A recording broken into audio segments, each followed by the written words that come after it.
Madame, Messieurs, bonjour et bienvenue à cette première édition du journal de ce mercredi 3 septembre 2025. Dans l'actualité, le président de la République, Félix Antoine Tshisekedi Tshilombo, a reçu ce mardi 2 août le ministre tanzanien des Affaires étrangères, Mahmoud Thabit Kombo. L'émissaire de la présidente, Siama Suluhu, était porteur d'un message spécial adressé au président de la République par son homologue de la République unie de Tanzanie. Suivez. La République démocratique du Congo et la République unie de Tanzanie sont deux pays frères qui entretiennent de bonnes relations de coopération bilatérale. Preuve de cette parfaite entente, le déplacement à Kinshasa ce mardi 2 septembre 2025 du ministre tanzanien des Affaires étrangères et de la coopération est-africaine, Mahmoud Thabit Kombo, émissaire de la présidente Samia Suluhu et porteur d'un message particulier adressé au président de la République, Félix Antoine Tshisekedi Tshilombo. J'aimerais saisir cette opportunité pour exprimer ma gratitude au président Félix Antoine Tshisekedi d'avoir bien voulu nous recevoir en qualité d'envoyé spécial de la présidente de la République unie de Tanzanie. Et je suis porteur d'un message spécial adressé au président Félix Antoine Tshisekedi de la part de sa sœur Dr Samia Suluhu, présidente de la République unie de Tanzanie. Et j'aimerais aussi insister sur le fait que nous avons des très bonnes relations et nous avons des liens historiques de longue date entre nos deux pays.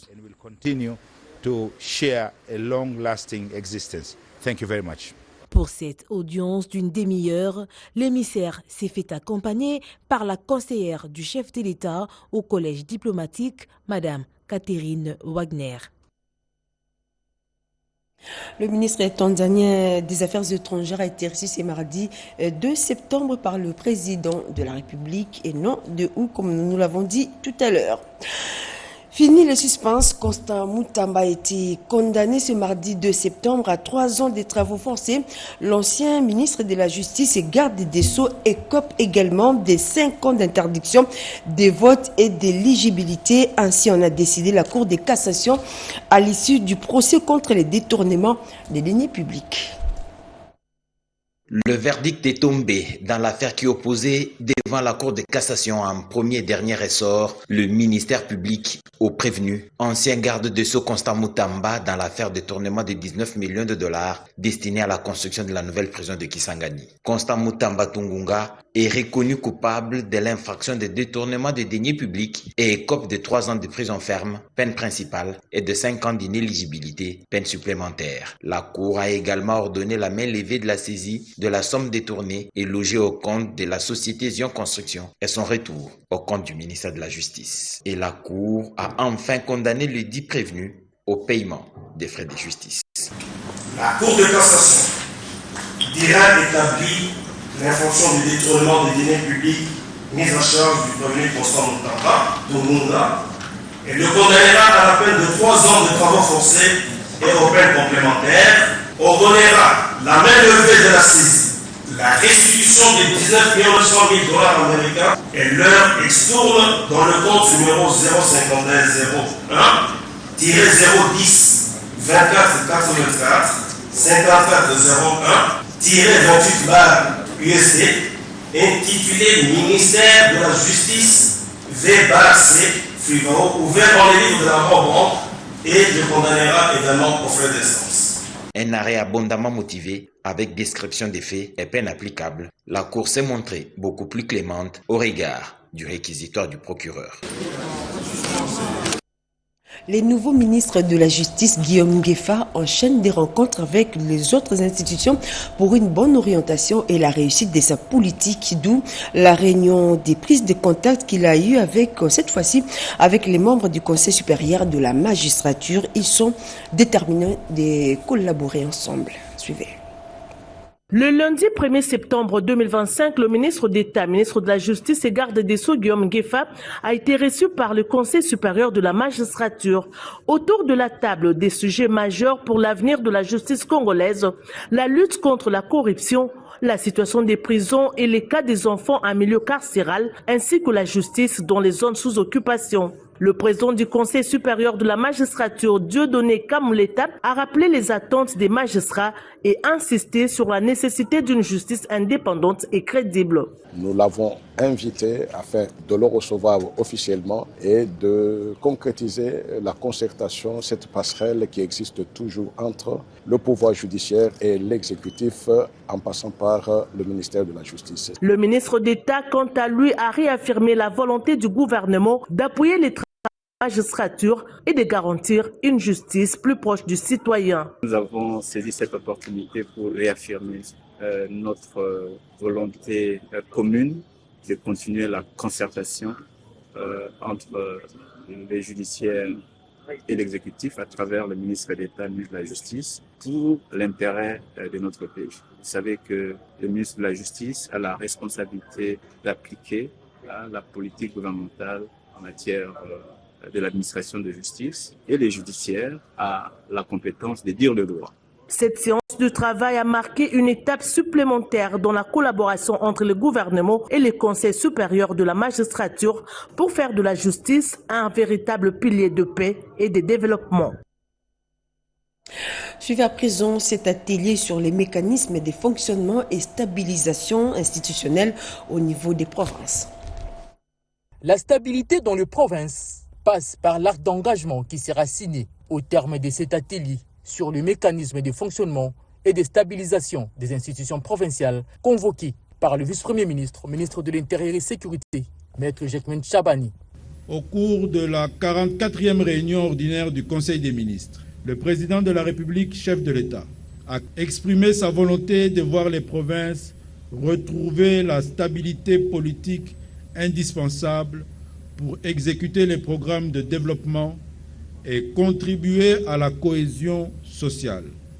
Très indispensable surtout en cette période cruciale que traverse notre nation. Les participants ont un seul devoir, celui d'identifier les sources des crises et aussi formuler des propositions concrètes pour consolider la gouvernance et poser les fondations d'un développement durable et paisible dans toutes les provinces de la République démocratique du Congo. Le vice-premier ministre, ministre de l'Intérieur et Sécurité, Maître Jacquemin Chabani, a mis l'accent sur la nécessité d'une maturité politique et d'un sens de l'État pour bâtir un Congo solide et tourné vers l'avenir. Ce que le président de la République et l'ensemble de notre peuple attendent de nous est assurer la stabilité institutionnelle dans les provinces afin que les gouverneurs et leurs équipes travaillent dans la sérénité. Améliorer les conditions de vie de nos populations, car c'est la finalité de toute action publique. Après les cérémoniales d'ouverture, les participants sont répartis en panels pour exploiter différentes thématiques. Et dans le cadre du processus de rajeunissement qualitatif de l'administration publique, le vice-premier ministre, ministre de la fonction publique, Jean-Pierre Liaou, a procédé à Bruxelles à la clôture du stage professionnel des élèves de la 9e promotion de l'ENA. C'est à pied en toute simplicité que le vice-premier ministre, ministre en charge de la fonction publique, Jean-Pierre Liaou, a fait son entrée ce lundi 1er septembre 2025 au prestigieux palais d'Egmont à Bruxelles, où il a présidé la double cérémonie de des stages de professionnalisation des élèves de la 9e promotion l'INA et de validation du curriculum révisé de la formation initiale. La clôture de ces stages de professionnalisation ici à Bruxelles pour les élèves de la 9e promotion dite Mamadou Ndala, est bien plus qu'un simple rituel académique. Elle symbolise la solidité d'un partenariat et la force d'une histoire partagée entre la République démocratique du Congo et les royaumes de Belgique. Sélectionnés sur base de la méritocratie, ces jeunes administrateurs de la promotion Général Mamadou Ndala incarnent la vision d'un rajeunissement qualitatif et compétitif de la fonction publique voulue par le président de la République, Félix Antoine Tshisekedi Tshilombo. Il y a tellement de choses, tout un tas de choses que nous avons appris et nous sommes prêts à ramener dans notre administration au pays pour justement faire avancer les choses. à l'issue de ce stage, je suis prêt à servir la République. Avec cette expérience, je crois que je pourrais revenir au pays et la mettre au profit de mon pays, au profit de l'administration de mon pays. Ces énarques sont désormais enrichis d'une expérience internationale saluée par les encadreurs belges et mieux outillés pour relever les défis de la réforme administrative. Ce n'est pas la première fois, mais à chaque fois nous avons bien sûr des échos très positifs. Que c'est un enrichissement pour nous aussi. Pour eux, bien sûr, ils vont tourner avec une expérience, avec un réseau, avec des connaissances humaines et qui vont contribuer bien sûr dans leur carrière à l'administration congolaise. Et en République démocratique du Congo, la Société des transports publics vient de bénéficier de 30 nouveaux bus. Le gouvernement qui vient de doter Transco de ses charrois automobiles tient à tout prix à alléger les problèmes liés au déplacement des écoliers, des étudiants notamment suivis.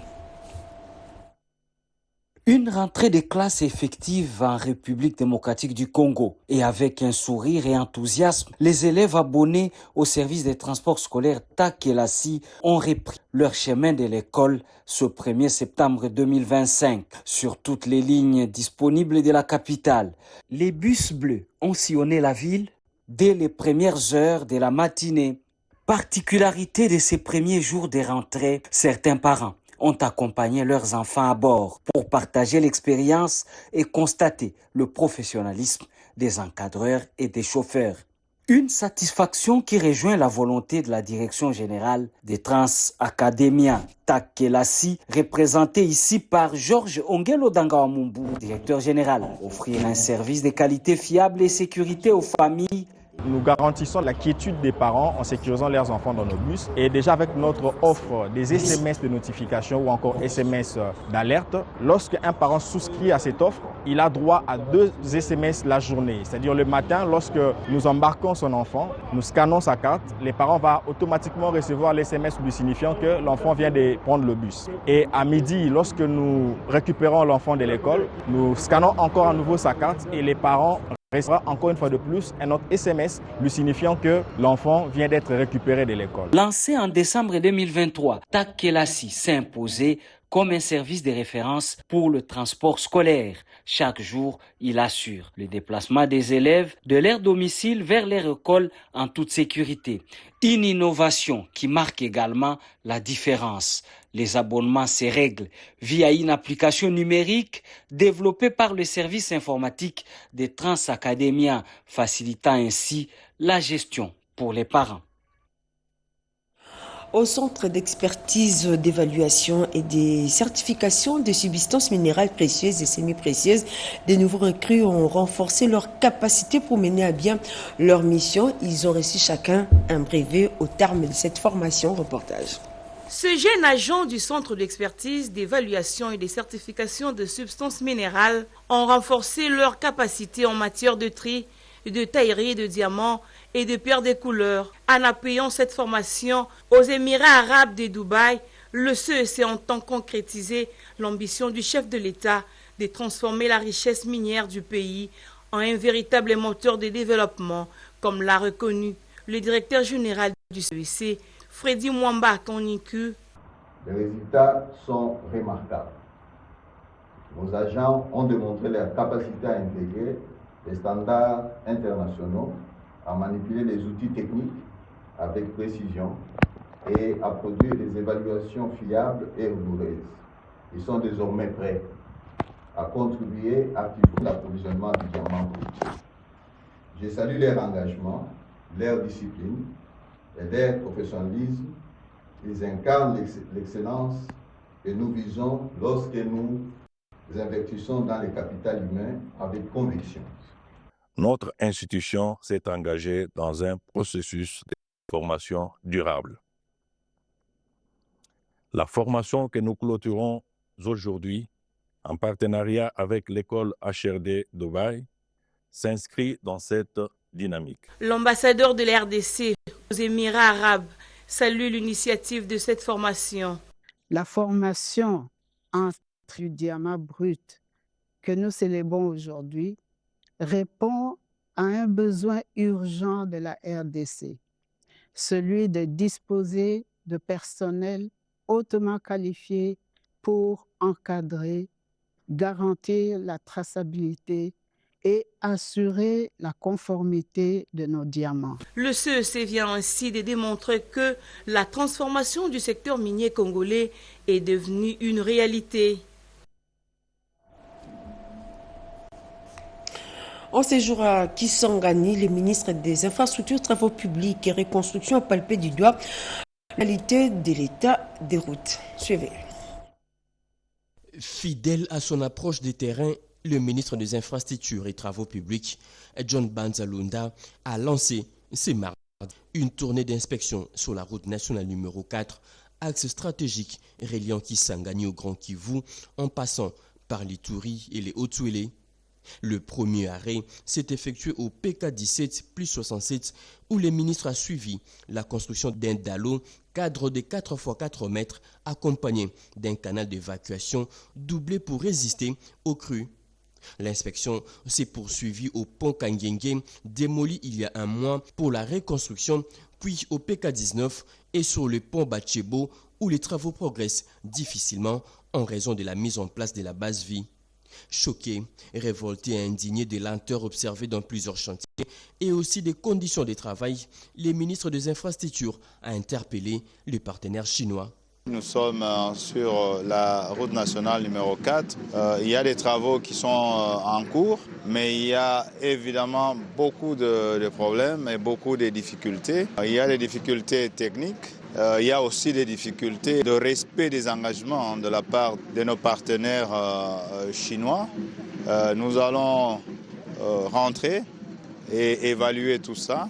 La tournée s'est achevée à l'usine de concassage du PK33 qui fournit les granulats pour la réhabilitation de la RN4.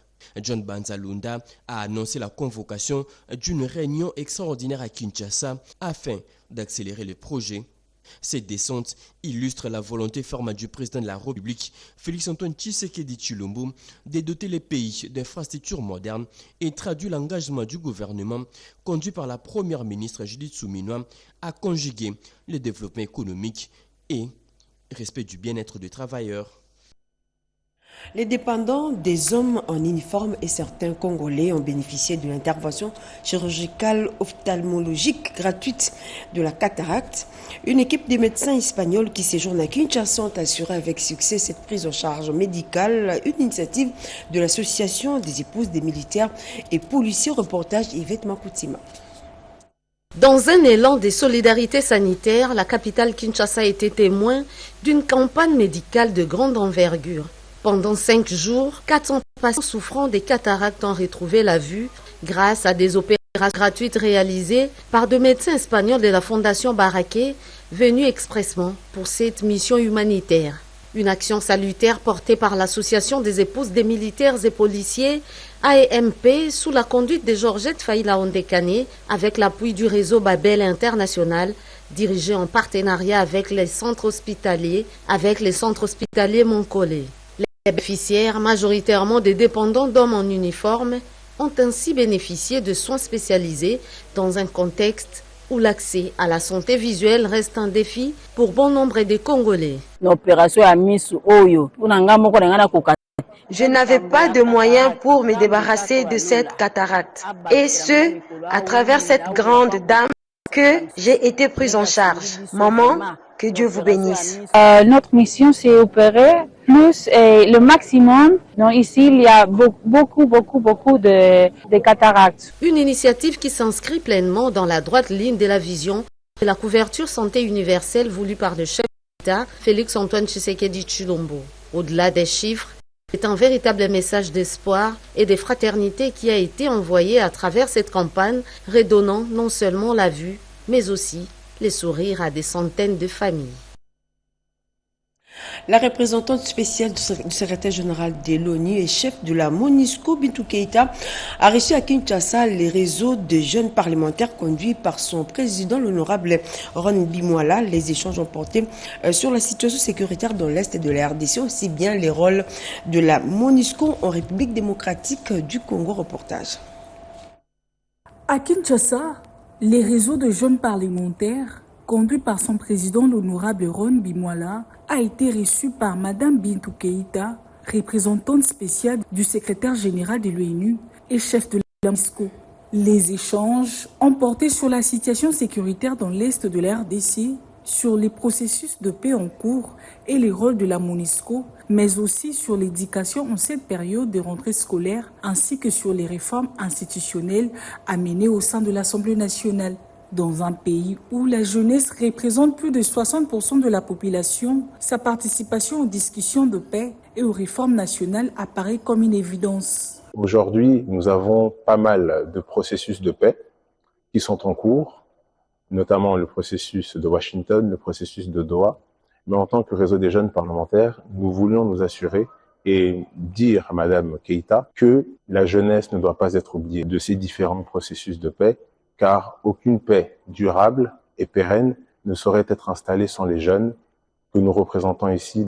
Enfin, le réseau des jeunes parlementaires soutient les efforts du chef de l'État pour amener la paix dans notre pays et se tient disposé à continuer ses efforts avec le chef de l'État pour ramener encore une fois une paix durable et pérenne en République du Congo. Je vous remercie. Avec près de 20% des sièges à l'Assemblée nationale, les RJP apparaît aujourd'hui comme un interlocuteur crédible pour les acteurs politiques nationaux et internationaux. Les deux partis ont souligné la nécessité d'instaurer un cadre permanent de dialogue entre le réseau de jeunes parlementaires et la MONUSCO afin d'apporter des réponses concrètes et durables aux défis de sécurité et de développement que rencontre la RDC. On va se quitter avec cette bonne nouvelle. Dans le Lualaba, le ministre provincial de l'Intérieur a octroyé des bourses d'études aux élèves du territoire de Muchacha. Des élèves ayant obtenu 75% au TENASOP. Cet acte posé vise à encourager la jeunesse à s'adonner à la formation, aux études, gage de tout développement, nous rapportent nos confrères de la RTNC Lualaba. La première édition de la bourse Kaumba Éduc initiée par la fondation Kaumba Philippe a vécu sur 2 jours au Lualaba, soit du samedi 30 au dimanche 31 août. Au premier jour, l'enceinte d'Olivier Ndmenela part dès que il a servi des cadres à la cérémonie de remise des bourses d'études dénommée Kaumba Éduc aux 50 meilleurs élèves ayant reçu avec plus de 15% aux épreuves de TENASOSP. Ces futurs cadres du pays venus de 27 établissements scolaires du territoire de Muchacha et leurs préfets ont été honorés en présence de quelques députés provinciaux et nationaux. Prennent la parole au nom du ministre Lualabé de l'Éducation à empêcher, Dr Tim a de tout cœur salué l'initiative des maillots jaunes de Muchacha, aujourd'hui ministre provincial de l'Intérieur, Sécurité, Décentralisation et Affaires coutumières. Un hommage très mérité à Madame le gouverneur Fifi Masuka Saini, à qui aujourd'hui nous emboîtons les pas, qui jour pour jour prend l'éducation provinciale comme pilier du développement de notre chère province. C'est ici l'occasion aussi de remercier la bourse Excellencia de la distinguée première dame Denise Nankerou, à qui aussi nous avons emboîté les pas ce jour. Et le deuxième jour était essentiellement consacré aux activités récréatives marquant la fin des vacances. Des finales ont été au rendez-vous en handball et football. C'est le député provincial Willy Mayonde qui a remis les prix aux errés gagnants en handball et Didi Kailou, député national, qui a remis les trophées à l'équipe vainqueur du tournoi de football tout en souhaitant un bon début de l'année scolaire édition 2025-2026 aux élèves du Lualaba. Voilà, c'en est fini avec cette session d'information. Merci à toute l'équipe technique. Merci à vous également d'avoir suivi ce journal. L'actualité continue sur nos antennes. Prenez rendez-vous tout à l'heure à 13h30 dans une coordination des Mérendeke. Au revoir.